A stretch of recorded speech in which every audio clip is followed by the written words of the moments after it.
So lesson 18 again, second video. So now what we want to do is use the scalar projection that we talked about a few minutes ago in order to find this distance from an arbitrary point to a plane. So in this case, I use D as to be like sort of like the data point, and I think I did that in the Jupyter notebook as well. So you can see in the Jupyter notebook, what I did was I found the distance from a line to a plane. You know, this is R2. What we're talking about here is when we have X1 and X2, two predictors.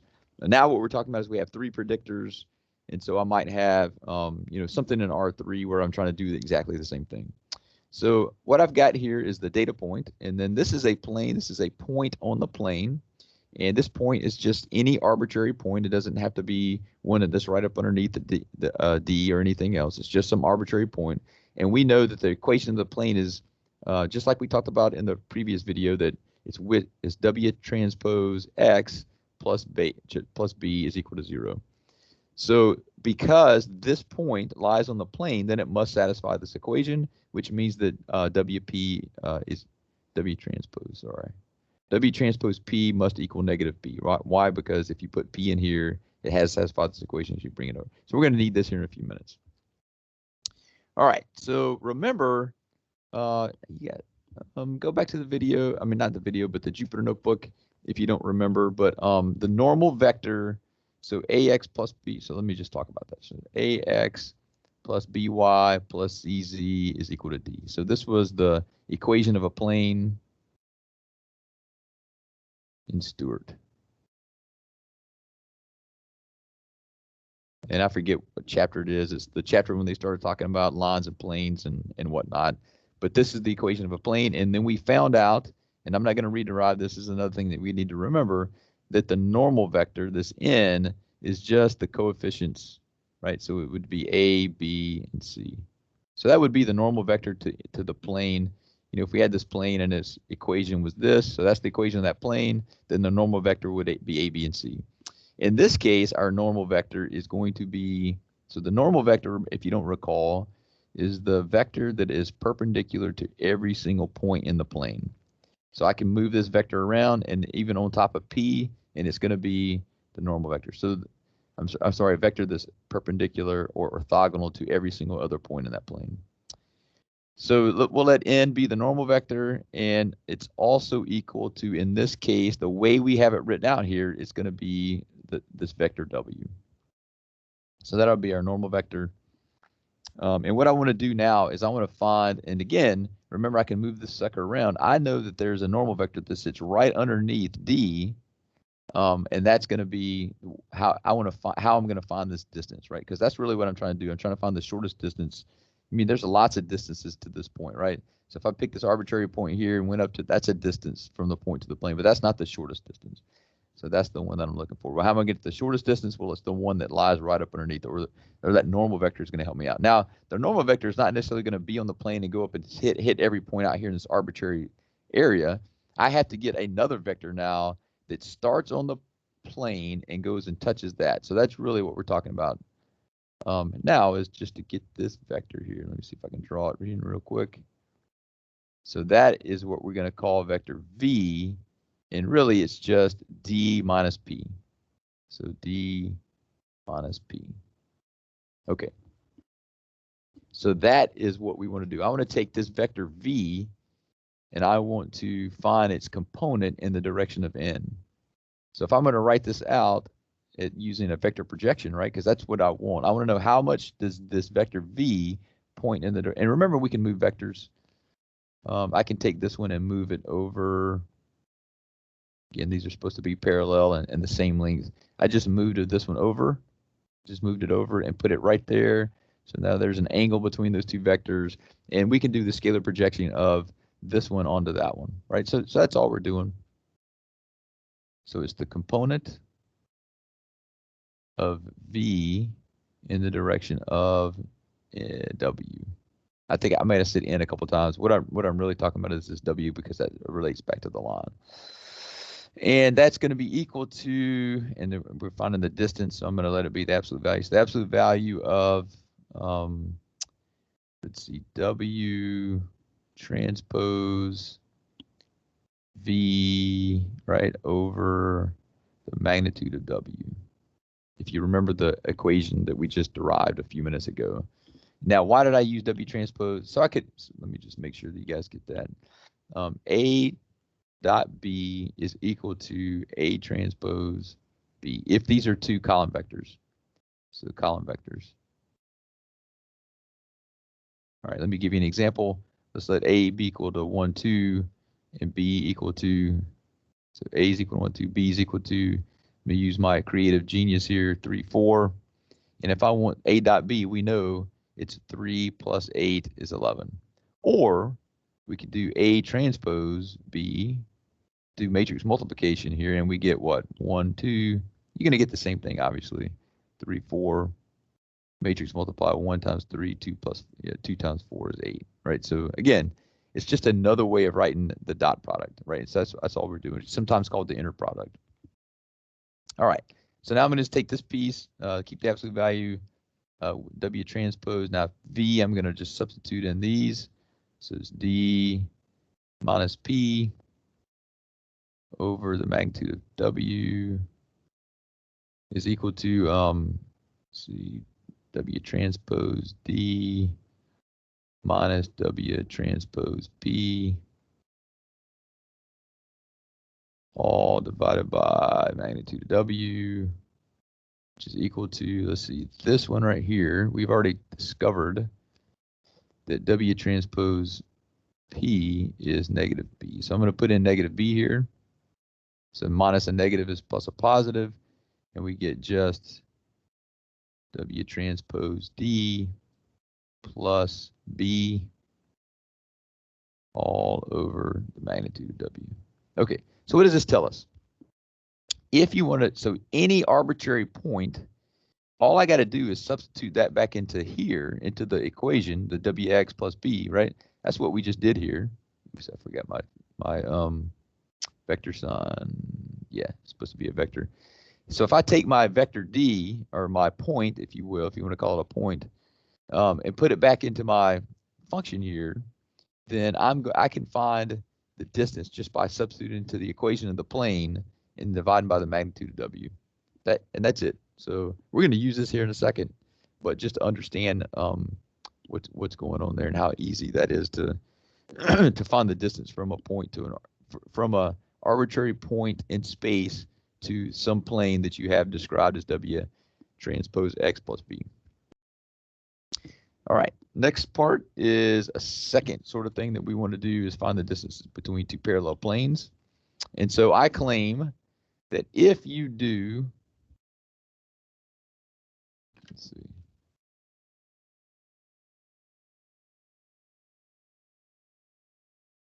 Let's see, my thing's not here.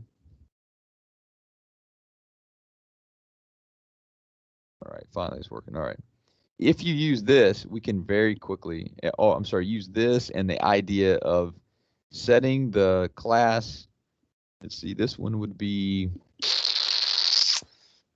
class equals y equals +1, and these down here would be y equals -1. Let me just move it down here. Y equals -1.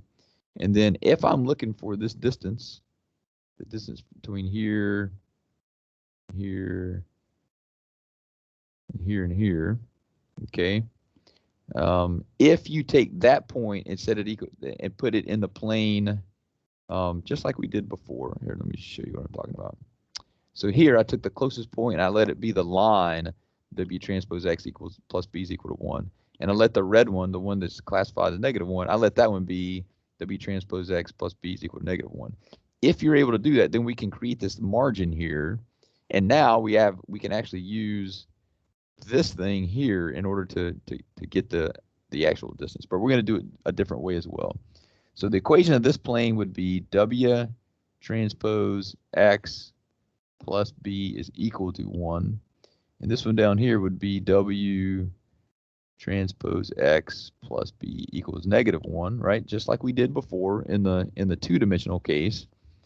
And now, well, how can I find the distance? And again, this is a plane here, right? This little dashed line, I just didn't want to draw another plane or a dashed plane in here, but we could have. What I want is I want to know the distance from this plane, this parallel plane to this parallel plane that's down here, or I'm sorry, this point here. I know that point. If I know that point satisfies this equation here. So if I put that point into this equation, I'm going to get 1. So in our equation, in this one, if I put in that point, in the blue point, into wx plus b, I'm going to get 1 because that's the way we set it up. So I get 1 in the numerator, and I get the magnitude of w in the denominator. So I got magnitude of w in the denominator. Oh, I'm sorry, and this is the absolute value of 1, right? So the absolute value of 1, obviously, we don't have to worry about that one, right? Because, again, this absolute value is on here. And now what I'm going to do is, because of the way we set it up, I set this one to -1. So I know when I put that point into wx plus b, I'm going to get -1. And, oh, by the way, if I want to know this distance from this plane down to this point, it's going to be the same thing. Set it in, but it's the absolute value of -1, which will be 1. And so I'll have a 1 over the magnitude of w.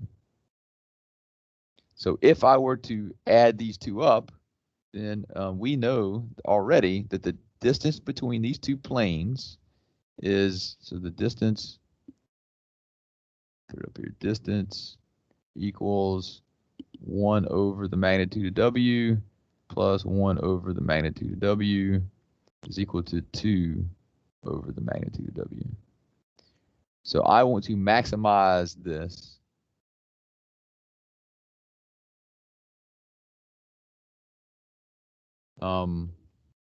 With the constraint that that one has to be the one that's the closest, it has to equal 1, and the one that's the closest down here has to be -1. So that's the only real constraint. Or you could do something like this. Well, I tell you what, we're going to maximize this with constraint. And I'm going to give you a constraint that's going to be for all of them here in a second. But just to understand that that's sort of what we're trying to do now. Let's do it another way. Let's find a point on this plane. And let's find a point on this plane. And remember, I'm going to make these the easy points for me, and then we're going to do a vector projection. So that is the point. Let's see, let's call that one V, just like we did before.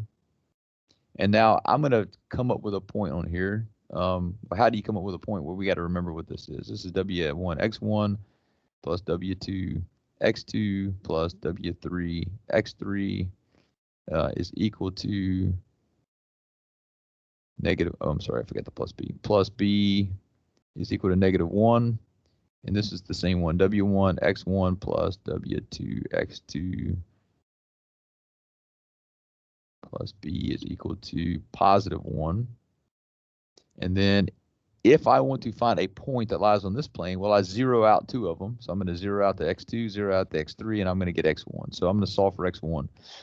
So X1 is equal to -1 minus B, put in parentheses, and then I'm going to divide by, right, this guy's gone, this guy's gone. I zeroed those 2 out, and I want to solve for X1, and I got to divide by W1. And then if I do the same thing up here, then you get X1 is equal to 1 minus B over W1. Okay, so what does that mean about this point here? Let me do it in yellow. This would be the point 1 minus B over W1, comma 0, comma 0. And this would be the point -1 minus B over W1.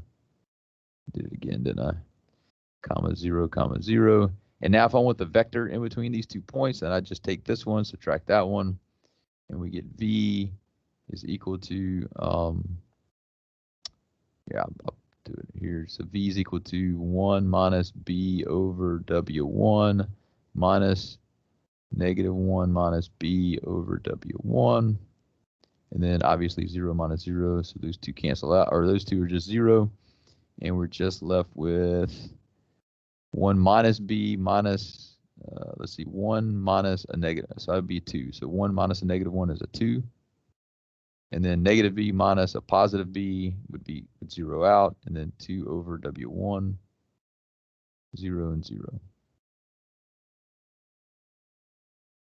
All right, so that's V. Now, what we want to find is this. So let me change the colors. I want to find the component. Ooh, I forgot to do this. I forgot to write my, or draw in my normal vector, right? So that's my normal vector W, right? Because we found out that it's the coefficients on here. So W now is pointing up. And all I want to do now is find the value or the distance. How much does V point in the direction of W? So I want to find the component of V in the direction of W. And I actually have a V here, right? So I'm going to use this V. I'm going to use everything that I have, right? I want its absolute value. So equals W transpose V, the absolute value of that over the magnitude of W. Okay, so what is W transpose? Well, it's this guy. So it's just 2 over W1, 0, 0 times, take that back. It's W should be W1, W2, W3 times 2 over W1, 0, 0. That's V now, right? So that's our V. And then plus B is equal to, no, not plus, what am I doing? So that's that, this is the absolute value of that, and then divided by magnitude of W. And this becomes, W1 times that would be 2 plus 0 over the magnitude of W. So again, that's the distance. This component here, right? The absolute value of that is just 2. And this becomes the same thing that we talked about up here. I told you I was going to do it another way, and that's the other way that I know how to do this, right? From calculus class. Just understand what we have here, right? So now what I'm saying is I have 3 predictor variables. I have these points here where I grabbed the one that's closest to the other class and I labeled it -1, and I grabbed the point up here that's closest to the other class and I labeled it. I made sure that that plane that went through that goes through that point, the parallel plane that's parallel to the one that we're trying to find is parallel. I'm sorry, is parallel, and oh, by the way, it goes through that point, just like we did with the lines earlier when we were talking about it. But now we're in 3 space, or R3. Okay, so if I'm trying to I'm trying to find the W's that maximize this, and they also have to have this following constraint. So if I'm maximizing this value, then I'm also minimizing. So we want to minimize the magnitude of W.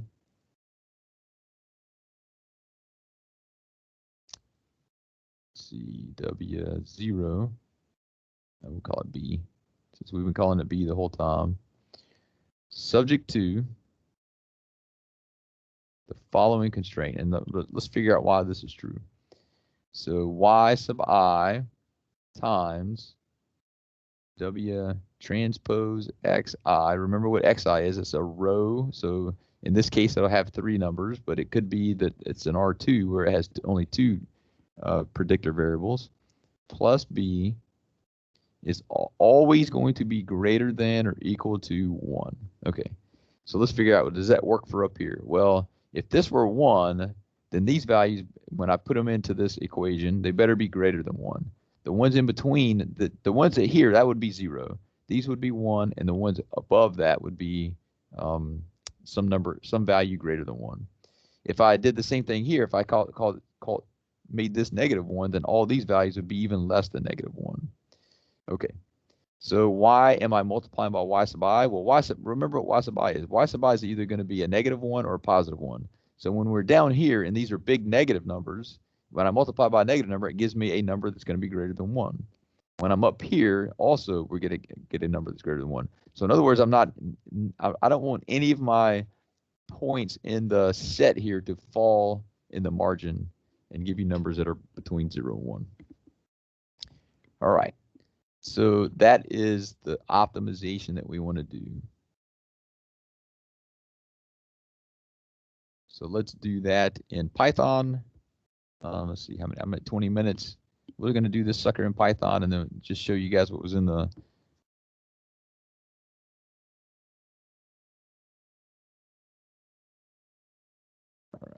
So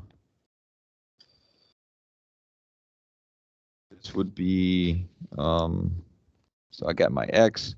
I want to PLT dot plot X, and then I created this thing called X2. What is X2 doing? Just check it out. It's not that difficult. X comma W comma B comma 0. X2 is basically just taking a it's giving you the X2 value, right? So it's just a function that's taking the X2 value and returning out with the basically the Y value, right? So it's converting it so that I can do a line.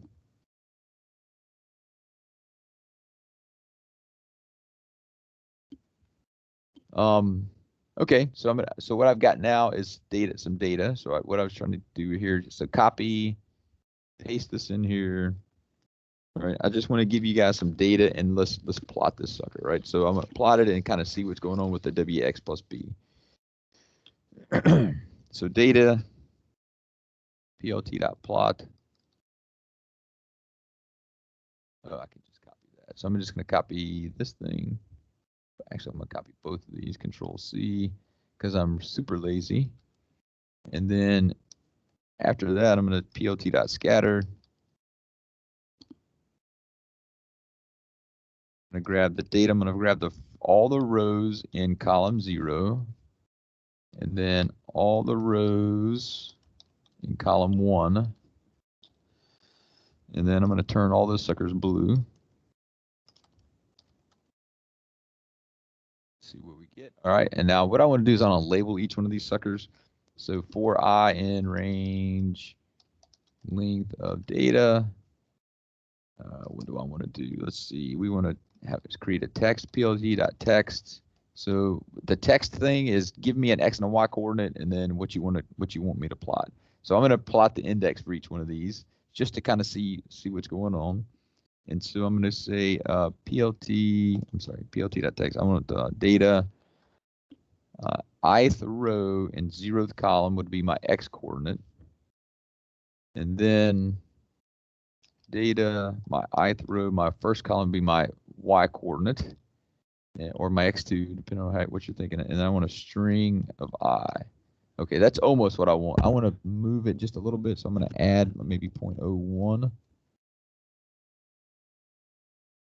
And then I want to print I comma via dot transpose matrix multiply times data I comma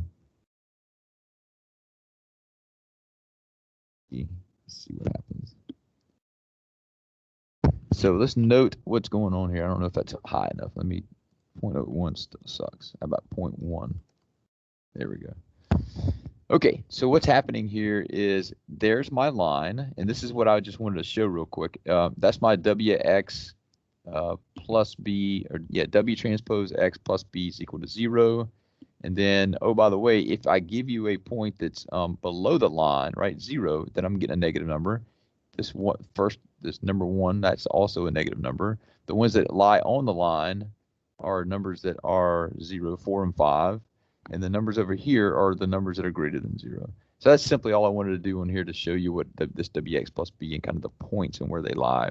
And again, if you want a number that's when you put WX plus B, remember that when I put that in, this value, it's how far away from the line you are. Remember, we derived that not only in the Jupyter Notebook, but here I think in either this video or the previous video. So the next question is, let's find the optimal line. Like, I'm going to use this minimize, and this is a gentle sort of introduction of what Scipy's minimize command can do. So I'm going to copy paste that into here, and copy paste the code above, Control V, and let's see what happens. So I copy pasted it into there. And now what I want to do is say, all right, well, what am I really trying to do is find this line that separates these things the largest. So this next piece of code does that. Shift enter. And I claim that this is the value, right? So this thing right here, result. So let's set, let's see, what is it? W, we're going to set to or I guess we don't have to do that just now. We can do this. We can say ln is equal to lambda x. Now this is not how you're going to do it in the future. I'm just doing this right now just to sort of help you out. But how would I use this information? Oh, I forgot to tell you guys. So real quick, the W0. So what you have to do when you're using optimize command is I had to incorporate the B value into the function that I. So how did I do that? Well, let's see, did I do it here? Oh, I did it right here. So -10 is my actual B value, and I'm calling that W0. And 1 and 2 is where we're starting at in this minimize command. So one would be W1, 2 would be W2. And what I'm trying to do is minimize this thing, but still make these two things occur, right? So what are these two things occurring? I'm basically setting the point 3, 1 equal to -1. So if you go to 1, right? So if you go to 1, 0, 1. So 3, 1 is that point right there, and I claim that that is the point that I want to set equal to -1, and this one is the point that I want to set equal to +1. So 8, 4, which 8, 4, I'm setting that, which is the third point, right? So 0, 1, 2, 3. So I'm setting that one equal to +1 and this one equal to -1. That's all these two constraints do here. And so when I hit Shift Enter, what it's doing is it's giving you the W0, the W1, and the W2 that give you the best line, the one that we want to set equal to 0. So all I want to do is I want to plot that thing real quick. So how do I do that? Well, I'm going to take this on the other side, take this times x1 and divide by that number, right? So that's all we're doing. So you take, here I'm going to copy paste, Control C, Control V, and then I got subtract this number times x1, which is our x value, Control V times x, and I'm going to divide by this number. So take a second if you don't see it, but just make sure that you understand that this is just W transpose x plus b is equal to 1. And then I'm going to underscore x is equal to np dot linspace. You only really need 2 points, but we'll do a couple of them. So we'll go from 0 to 10. We'll do 10 of them. And then plt dot plot underscore x line underscore x. And then I'll just let that be whatever color pops out. And plt dot scatter x o x